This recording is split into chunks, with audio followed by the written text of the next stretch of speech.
समय की रेत पर कुछ नाम कभी नहीं मिटते। ऐसे ही एक नाम है महात्मा बुद्ध।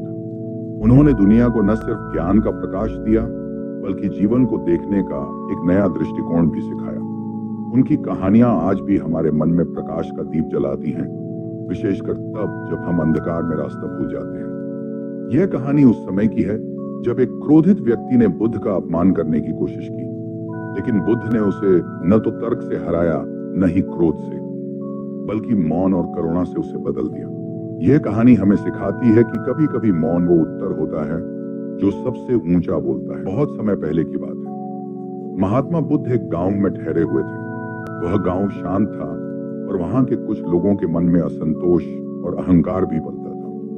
उसी गांव में एक व्यक्ति रहता था, नाम था चंडक। उसका स्वभाव बहुत ही क्रोधी था। वह किसी को भी अपमानित करने से नहीं चूकता था और स्वयं को सबसे श्रेष्ठ समझता था। जब उसने सुना कि बुद्ध गांव में आए हैं और लोग उनके दर्शन के लिए उमड़ रहे हैं, तो उसे ईर्ष्या होने लगी। उसने सोचा, ये भिक्षु क्या सिखा सकता है? ये लोग क्यों इसके पीछे भाग रहे हैं? इसकी असलियत सबके सामने लाऊंगा। अगले दिन जब बुद्ध एक बोधि वृक्ष के नीचे प्रवचन दे रहे थे और लोग ध्यानपूर्वक सुन रहे थे, तभी चंडक वहां पहुंचा। भीड़ को चीरते हुए वह सीधे बुद्ध के सामने आ खड़ा हुआ और चिल्लाया, तुम ढोंगी हो। ये साधु का भेष सिर्फ लोगों को धोखा देने के लिए है। तुम्हारी बातों में कोई गहराई नहीं, ये सब नाटक है। सभा में सन्नाटा छा गया। लोग आश्चर्यचकित थे कि अब क्या होगा, लेकिन बुद्ध का चेहरा शांत था। न उन्होंने क्रोध दिखाया न प्रतिकार किया। उन्होंने चंडक की ओर देखा और मौन रह गए। न कोई उत्तर न कोई प्रतिक्रिया। चंडक और भड़क गया। वह अपशब्द बोलता रहा, बुद्ध को अपमानित करता रहा और बुद्ध मौन रहे। थोड़ी देर बाद थककर चंडक वहां से चला गया। शिष्यों ने पूछा, भगवान, आपने कुछ कहा क्यों नहीं? वह तो आपका अपमान कर रहा था। बुद्ध ने मुस्कुराकर उत्तर दिया, यदि कोई व्यक्ति तुम्हें उपहार दे और तुम उसे स्वीकार न करो तो वह उपहार किसके पास रह जाता है? शिष्य बोले, देने वाले के पास। बुद्ध ने कहा, ठीक उसी प्रकार चंडक ने क्रोध, अपमान और द्वेष मुझे देने की कोशिश की और मैंने उसे स्वीकार नहीं किया, इसीलिए वह सब उसी के पास रह गया। अगले दिन चंडक फिर सभा में आया, पर आज उसका चेहरा पहले जैसा क्रोधपूर्ण नहीं था। वह शांत दिख रहा था और भीतर कुछ टूट रहा था। वह भीड़ में सबसे पीछे बैठ गया और बुद्ध के प्रवचन को ध्यान से सुनने लगा। बुद्ध ने सभी की ओर देखकर एक नई कहानी सुनाई। बहुत समय पहले की बात है। एक जंगल में दो सांप रहते थे, एक काला और एक सफेद। काला सांप बहुत क्रोधित स्वभाव का था। जो भी उसके पास आता वह उसे डस लेता। उसका जहर लोगों को पीड़ा देता और लोग उससे डरने लगे। कोई उसके पास नहीं जाता था।